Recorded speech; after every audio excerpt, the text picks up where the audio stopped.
नमस्कार दोस्तों, मैं हूं प्रसन्न मिश्रा और स्वागत है आपका द हिंदू के दैनिक हिंदी अनुवाद में। तो दोस्तों, आज तारीख है 12 फरवरी 2017। तो चलिए शुरू करते हैं। दोस्तों, पहली खबर ये है कि रविशंकर प्रसाद ने कहा है कि सरकार इस बात के लिए प्रतिबद्ध है कि न्यायपालिका स्वतंत्र हो। तो आपको बता दूं कि जब एनजेएसी बिल को असंवैधानिक करार देते हुए सुप्रीम कोर्ट ने उसे समाप्त कर दिया था, तो सरकार और सुप्रीम कोर्ट के बीच एक तनातनी बढ़ गई थी।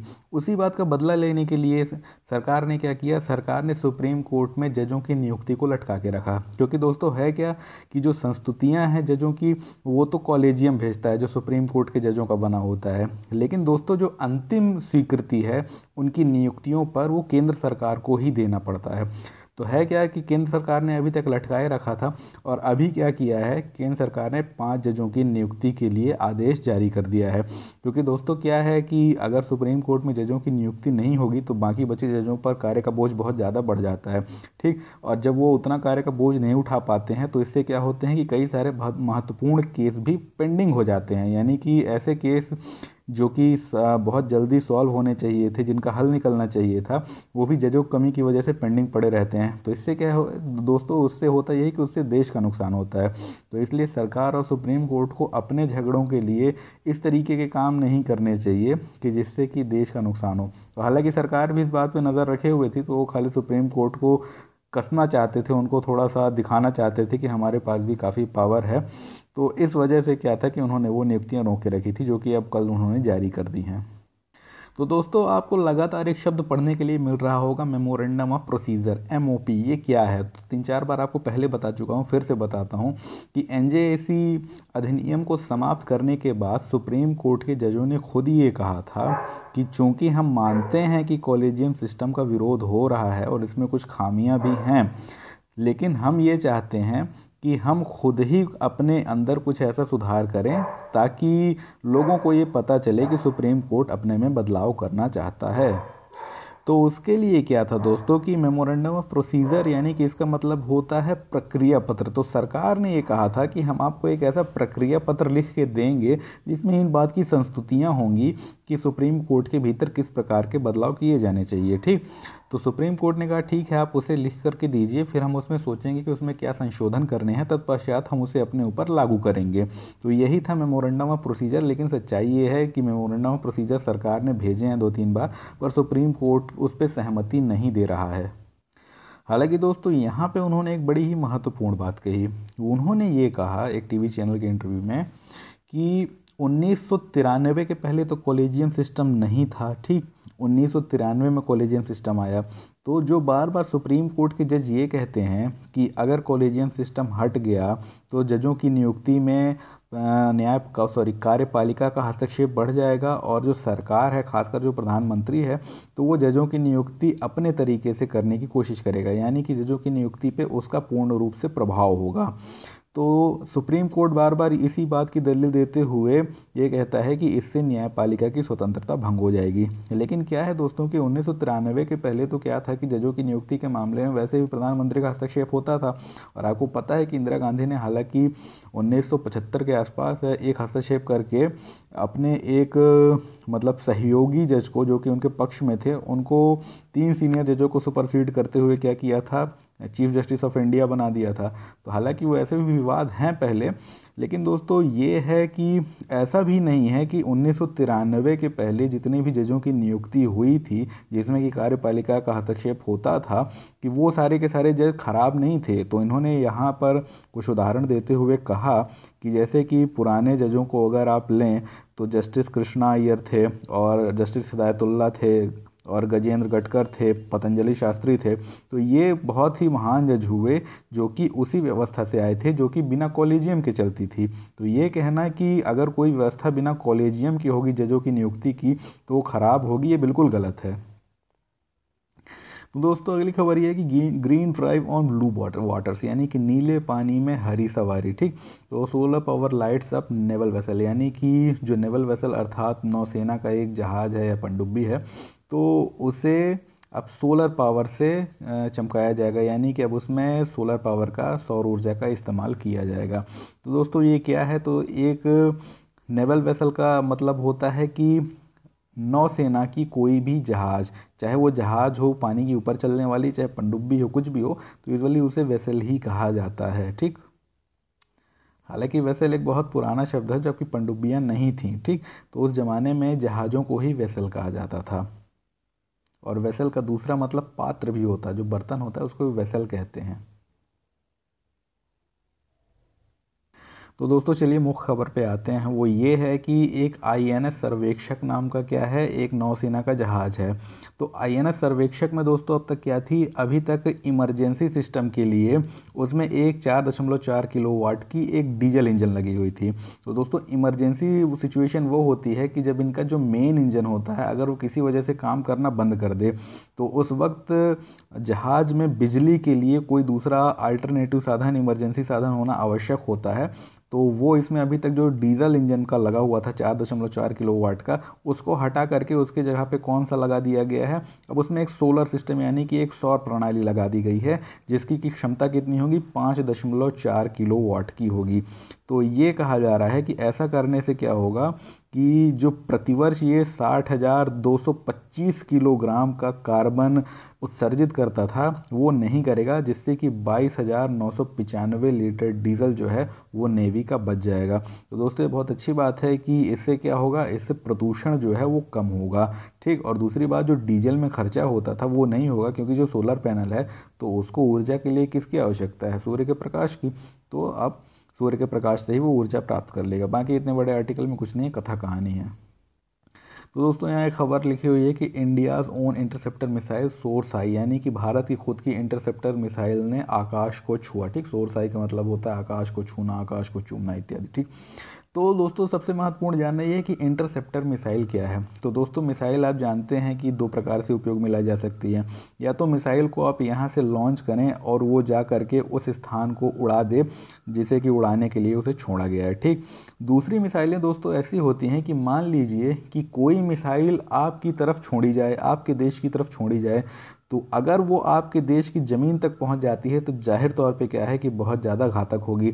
या कि मान लीजिए कि कोई मिसाइल ऐसी है कि अगर आपका एक नेवी शिप खड़ा हुआ है, नेवी का जहाज़ खड़ा हुआ है, उसके ऊपर कोई मिसाइल चला दी जाए, तो अगर वो आकर के नेवी शिप से टकरा जाती है तो बर्बाद हो जाएगा, डूब जाएगा।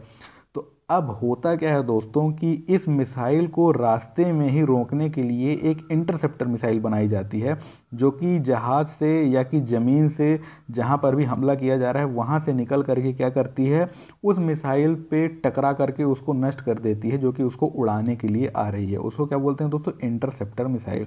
तो है क्या कि भारत अपनी ऐसी ही कुछ बैलिस्टिक मिसाइल लगातार प्रयोग कर रहा है जो कि इंटरसेप्टिंग क्षमता की होंगी, यानी कि वो क्या करेंगी कि सामने से जो मिसाइलें आ रही हैं तो उनके रास्तों को डिटेक्ट करके, खोज करके कि वो किस रास्ते से आ रही हैं, उनसे टकरा करके उनको नष्ट कर देंगे, जिससे कि क्या है कि जो क्षति है वो नहीं होगी। अब है क्या दोस्तों कि ये जो बाकी का पूरा आर्टिकल है तो इसलिए यूज़लेस है, क्योंकि ये सारी चीज़ जो है तो ये अभी पूरी तरीके से टेस्टिंग के चरण में है। ठीक, इसीलिए यहाँ पे कुछ भी नाम खास नहीं दिए हुए हैं। तो अब जब ये टेस्टिंग में है, जब ये आ जाएगी पूरी तरीके से, यहाँ तक कि अभी इस मिसाइल का कोई नाम भी नहीं दिया गया कि ये क्या है, कैसी है, तो जब टेस्टिंग में है, जब ये पूरी तरीके से आ जाएगी तब फिर हम इसके बारे में और चर्चा करेंगे। तो कहाँ पे दोस्तों टेस्टिंग हुई थी, अब्दुल कलाम द्वीप पे। ये कहाँ पे है दोस्तों, ये उड़ीसा के पास तट के निकट एक द्वीप है। इसको पहले व्हीलर आइलैंड बोलते थे, अब बोलते हैं अब्दुल कलाम द्वीप। तो मैंने पहले भी आपको बताया है कि दो अन्य भी ऐसे ही स्थान हैं, एक है श्रीहरिकोटा जिसे कि कहते हैं सतीश धवन केंद्र, और दूसरा एक है थुम्बा। थुम्बा क्या है, विक्रम साराभाई केंद्र। तो दोस्तों जोड़ी मिलाने के लिए आ सकता है कि विक्रम साराभाई, सतीश धवन, अब्दुल कलाम, ये कौन से स्थान है। तो इधर 3 इधर 3, तो हो सकता है आप कंफ्यूज हो जाएं अगर आप नहीं जानते हैं तो दोस्तों जो 5 नए जजों की नियुक्ति की जा रही है तो ये यही 5 जज हैं। आप नाम पढ़ सकते हैं, इनकी फ़ोटो देख सकते हैं। ठीक, और ये कहाँ अभी तक पदस्थ थे ये भी देख सकते हैं। और उसके अलावा जो विवाद चल रहा था, जो बाकी यहाँ पे अंडरलाइन है, वो सब मैं आपको पहले ही पेज पे बता चुका हूँ। मैंने पहले ही पढ़ लिया था यहाँ पे, उसको मैंने वहीं पे बता दिया। ठीक, तो अब आपको यहाँ पे जानने की बहुत आवश्यकता नहीं कि क्या लिखा हुआ है। हालांकि एक चीज़ ये ज़रूर कही जा रही है कि इस साल फिर से 3 जज रिटायर होंगे, और पहले से ही उसमें 8 वैकेंसीज थी जिसमें कि 5 ही लोगों को भरा गया, और 3 और रिटायर होंगे तो फिर से वैकेंसीज बढ़ जाएंगी। तो ये कहा जा रहा है कि अभी भी पूरी क्षमता नहीं है, यानी कि और भी जजों की नियुक्ति की जानी चाहिए।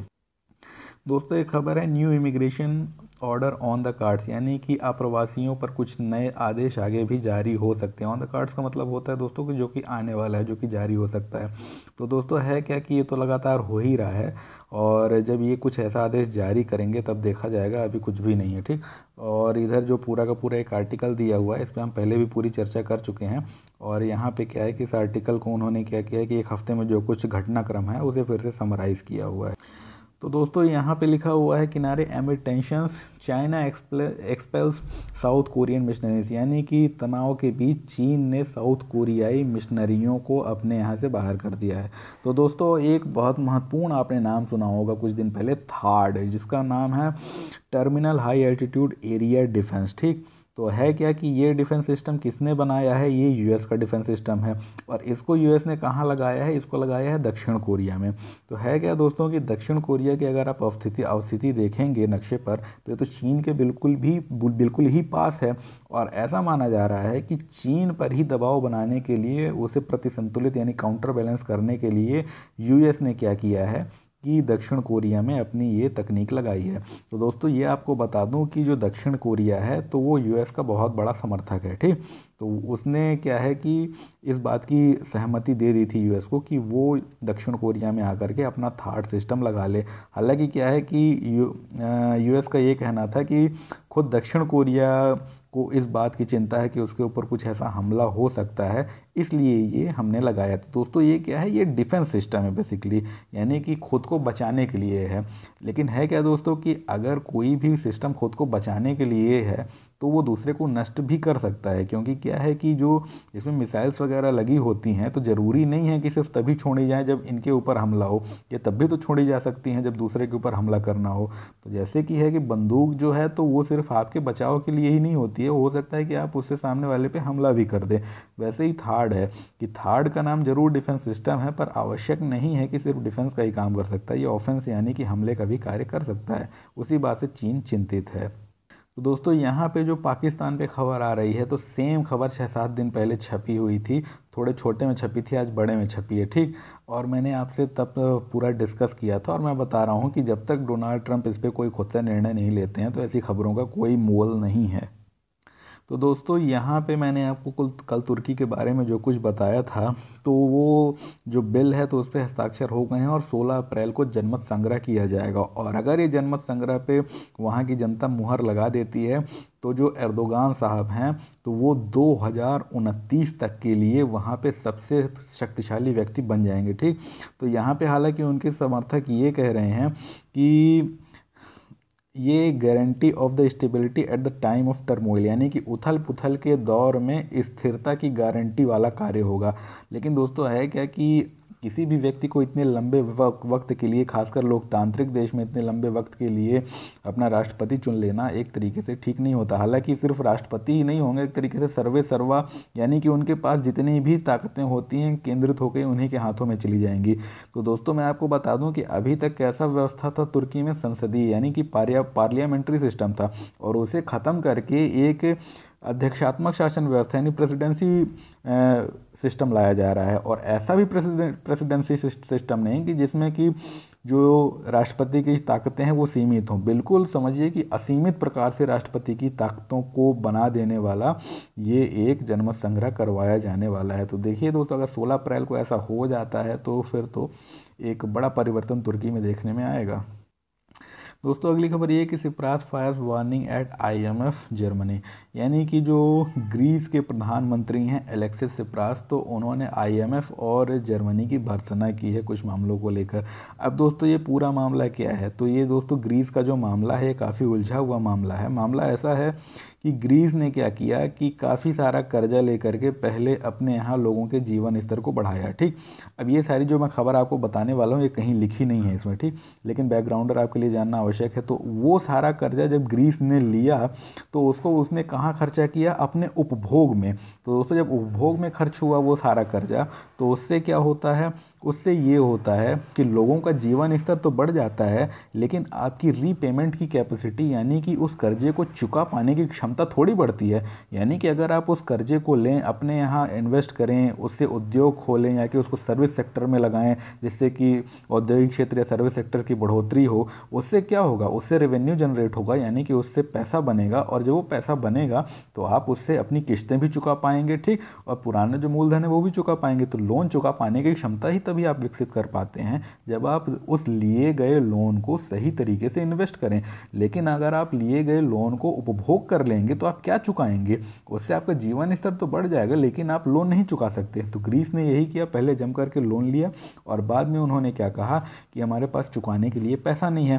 तो दोस्तों होता क्या है कि जब कोई भी देश इस तरीके की स्थिति में आ जाए तो फिर क्या होगा, ज़्यादा से ज़्यादा आप उसे ये तो नहीं कह सकते ना कि या तो तुम पैसा चुकाओ या तो हम तुम्हारे देश पे कब्जा कर लेंगे। कि ये देश का मामला है, कोई आपका इंडिविजुअल या व्यक्तिगत मामला तो नहीं है कि जैसे कि अगर आप बैंक का पैसा नहीं चुकाते तो वो आपकी ज़मीन या घर पे कब्जा कर लेगा, ठीक। यहाँ पे ये होता है कि आप किसी देश पे कब्जा थोड़ी कर सकते हैं। तो वहाँ पे ऐसी स्थिति में उसे बैंकरप्ट यानी दिवालिया घोषित कर दिया जाता है। तो है क्या कि इन देशों को कई बार फ़र्क नहीं पड़ता, बोलते हैं कि ठीक है हमको दिवालिया घोषित कर दो, हमारे पास तो पैसा चुकाने के लिए है नहीं। ज़्यादा से ज़्यादा क्या है, दिवालिया डिफ़ॉल्टर घोषित कर दोगे, उससे ये होगा कि हमको आगे चल के कोई और कर्जा नहीं देगा, तो हमें कोई फ़र्क नहीं पड़ता। लेकिन दोस्तों क्या है कि सिर्फ ऐसा नहीं किया जा सकता। क्यों? इसलिए नहीं किया जा सकता क्योंकि जिन देशों ने इनको कर्जा दिया है तो उन्होंने भी कहाँ से दिया, उन देशों के जो बैंक हैं बड़े बड़े, तो वहाँ पे जो सेविंग्स यानी कि जो बचतें रखी हुई थी उन्हीं में से तो पैसा उठा करके दिया। जैसे कि हमारे देश के जो बैंक देते हैं लोन, तो किसका देते हैं, आपका हमारा पैसा जो वहाँ पे जमा है वही तो दूसरे को लोन में देते हैं। तो दोस्तों यही है कि जर्मनी और फ्रांस जैसे जो बड़े देश हैं, ठीक, तो उन्होंने जो कर्जा दिया हुआ है इनको, ग्रीस वालों को, तो वो उन्हीं के लोगों का पैसा था जिसको कि उन्होंने कर्जे के रूप में दिया। अब जब वो पैसा वापस नहीं आएगा तो वहाँ के लोगों को घाटा नहीं लगेगा, यानी कि या तो फिर सरकार उनका पैसा चुकाए। तो सरकार क्यों चुकाएगी भाई, सरकार डाल रही है दबाव ग्रीस पे कि आप पैसा चुकाओ, और ग्रीस बोलता है कि हमारे पास तो है नहीं, फूटी कौड़ी, जो लेना है ले लो। तो दोस्तों जब ऐसी स्थिति आई थी ग्रीस में तो हुआ क्या था कि 1.5 साल पहले की बात है, एक बेल आउट पैकेज जारी किया गया था। तो बेल आउट पैकेज क्यों जारी किया जाता है दोस्तों, कि अगर कोई भी एकदम दिवालिया होने की स्थिति में आ गया हो तो आप उसको इसलिए पैसा देते हैं ताकि उसकी स्थिति इतनी बनी रहे कि वो बैंकरप्ट ना हो, दिवालिया ना हो। क्योंकि दिवालिया हो गया तो आपका तो पूरा का पूरा पैसा डूब जाएगा, देखिए फिर तो चवन्नी नहीं मिलने वाला। लेकिन आप उसको कुछ एक्स्ट्रा कर्ज और दे देते हैं ताकि ये कुछ दिन तक सस्टेन कर पाए, टिक पाए, ठहर पाए, और हो सकता है कि आगे चल के ये अपने यहाँ कुछ ऐसी क्षमताएं विकसित कर ले ताकि हमारे रीपेमेंट की, भुगतान की संभावना फिर से कुछ बढ़ पाए। और अगर हम इसको बेल आउट पैकेज नहीं देते हैं तब तो वैसे भी चांसेस जीरो ही हैं। तो रिस्क लिया जाता है कि पहले से भले इतना कर्जा दिया गया है लेकिन थोड़ा सा और दे देते हैं ताकि हम इससे आगे चल के कुछ भुगतान कर सकें। हो सकता है कि ये उसे सही तरीके से इस्तेमाल करे। लेकिन दोस्तों जब बेल आउट पैकेज दिया जाता है ना तो काफ़ी ज़्यादा कठोर, यानी कि ऑस्टेरिटी मेजरमेंट आपने नाम सुना होगा उस वक्त, तो कठोर मानकों के साथ दिया जाता है। यानी कि ऐसी स्थिति में जो ग्रीस है तो उस पैसे को अपने उपभोग में तो बिल्कुल नहीं खर्चा कर सकता अनावश्यक रूप से, उसको सिर्फ वहीं पर खर्चा कर सकता है जहाँ पर वो बेल आउट देने वाले देश उसको निर्देश दें, ठीक। तो दोस्तों क्या है कि वैसे भी यूरोपियन यूनियन में सबसे ताकतवर कौन है, वो है जर्मनी, और फिर उसके बाद फ्रांस। तो जर्मनी ने ही काफ़ी सारा कर्जा इनको दे के रखा हुआ था, और अगर पूरा कर्जा डूब जाता, अगर ये दिवालिया घोषित हो जाते, पूरा कर्जा डूबता, तो सबसे ज़्यादा घाटा लगता जर्मनी को। तो जर्मनी ने ही एक्चुअली इनको बेल आउट पैकेज दिलवाया था, नंबर 1। नंबर 2 दोस्तों IMF ने भी इनको कर्जा दे के रखा हुआ है। तो जर्मनी तो फंसा ही हुआ है, यूरोपियन यूनियन वाले तो फंसे ही हुए हैं, IMF भी फंस गया है। क्यों? उनका भी कर्ज जो है ये उतार नहीं रहे हैं। तो अब ऐसी स्थिति में IMF भी बोलता है कि भाई हम ऑस्टेरिटी मेजरमेंट यानी कि कठोर उपाय करेंगे इन मामलों के लिए, क्योंकि आप जो है तो कर्जा चुकाने के लिए बाजी नहीं आ रहे हैं, तो ये तो आप बदमाशी कर रहे हैं। अब ये कहते हैं कि हमारे पास कुछ ऐसा सिस्टम ही नहीं है, हमारे पास तो ना कोई ऐसी इंडस्ट्री है, ना कोई ऐसा सर्विस सेक्टर है कि हम आपका पैसा चुका पाएँ। तो आप बताइए कैसे चुकाएँ। अब है क्या कि बता तो रहे हैं IMF वाले कि भाई हम जो लोन दिए हैं तो उसको सही तरीके से खर्च करो और उसको अपने उपभोग में मत खर्च करो। तो आपने देखी होगी जो ग्रीस की उस ज़माने की फ़ोटो कि लोग बैंक के बाहर लाइन में लगा के खड़े हुए हैं लेकिन उनको पैसा नहीं मिल रहा। क्यों नहीं मिल रहा? इसलिए नहीं मिल रहा कि अगर उनको पैसा दे दिया जाएगा ज़्यादा मात्रा में तो एक तो खुद ही बेल आउट का वो लोन लेके बैठे हुए हैं, उसी पैसे को जो फिर से लोन मिला था अपनी इंडस्ट्री को सुधारने के लिए, अपने बैंकों की स्थिति को सुधारने के लिए, अगर वही पैसा अगर फिर से लोगों को दे दिया गया फिर से उपभोग कर डालेंगे तो बेल आउट का पैसा भी डूब जाएगा, फिर एक नया बेल आउट देना पड़ेगा। तो ये जो है दोस्तों, ये एक बहुत बड़ा दुष्चक्र होता है, बेल आउट पे बेल आउट, बेल आउट पे बेल आउट। तो है क्या कि कोई भी देश नहीं चाहता पूरे यूरोपियन यूनियन में कि इस तरीके के बेल आउट ग्रीस को देने पड़े, जिससे कि उनकी जो स्थिति है वो चरमराए। और ख़ासकर जर्मनी और आईएमएफ तो ऐसा बिल्कुल नहीं चाहते कि ग्रीस ऐसा करे। तो वो क्या करते हैं, वो सीधी सी बात है कि आपसे ही कोई कर्जा लेके रखेगा तो आप क्या करेंगे, गरियाएंगे जाके उसको कि मेरा कर्जा क्यों नहीं चुका रहे हो। और अगर वो आपके दिए हुए पैसे का गलत उपयोग कर रहा है तो आप उसको हड़काएंगे कि भाई अगर तुम गलत उपयोग करोगे तो ये तुम मुझे कैसे चुकाओगे, तुम तो बाद में कह दोगे कि मैं तो दिवालिया हो गया। तो है क्या दोस्तों कि यही स्थिति है। जर्मनी वाले और आईएमएफ जो हैं तो एलेक्सिस सिप्रास का गला पकड़ते हैं, बोलते हैं कि तुम अनाप शनाप जगह का खर्चा किए पैसा तो हम बताते हैं तुमको। इसी बात से एलेक्सिस सिप्रास ने ये कहा एंजेला मर्कल को कि आपके जो वित्त मंत्री हैं, ठीक, वोल्फगैंग साहब, वो हमको हड़काते रहते हैं, गरियाते रहते हैं, धमकी देते हैं, और आईएमएफ वाले तो पहले से ही दे रहे हैं, तो आप कृपया उनको समझाएं। तो अब एंजेला मर्कल क्या कहेंगी, उन्होंने तो खुद ही लगा के रखा हुआ है कि भाई इनको हड़काओ उड़काओ ताकि ये पैसा वैसा दें। तो अब है क्या दोस्तों कि जब इस तरीके की जब क्राइसिस आती है तो वो कैसे निपटती है वो तो फिर भगवान ही मालिक होता है। लेकिन एक तरफ मतलब सारे देश कोशिश तो करते ही हैं ना कि वो क्राइसिस जो है तो निपट जाए किसी तरीके से। और दोस्तों दूसरी दिक्कत ये है कि अगर किसी तरीके की ऐसी क्राइसिस आ गई तो मान लीजिए ये डिफ़ॉल्टर घोषित हो भी गया ग्रीस, तो ज़रूरी थोड़ी है कि वहाँ के अंदर जो हालात हैं वो सुधर जाएंगे।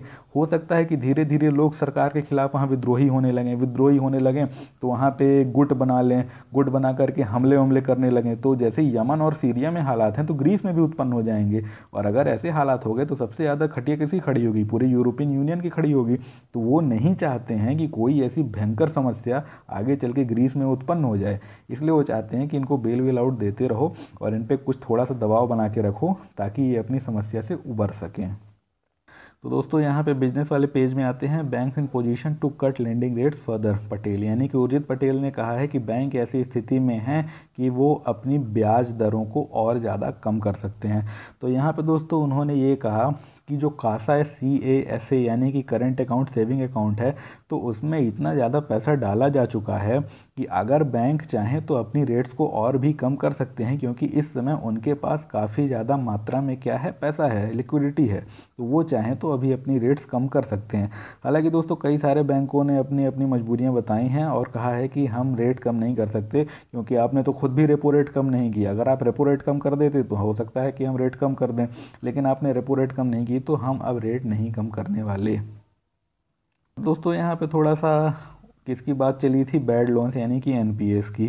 तो है क्या कि आपको पता है कि जो सरकार है तो लगातार क्या कर रही है कि वो अपने एक्सक्यूज़ दे रही है कि NPA इस वजह से बढ़े, NPA इस वजह से।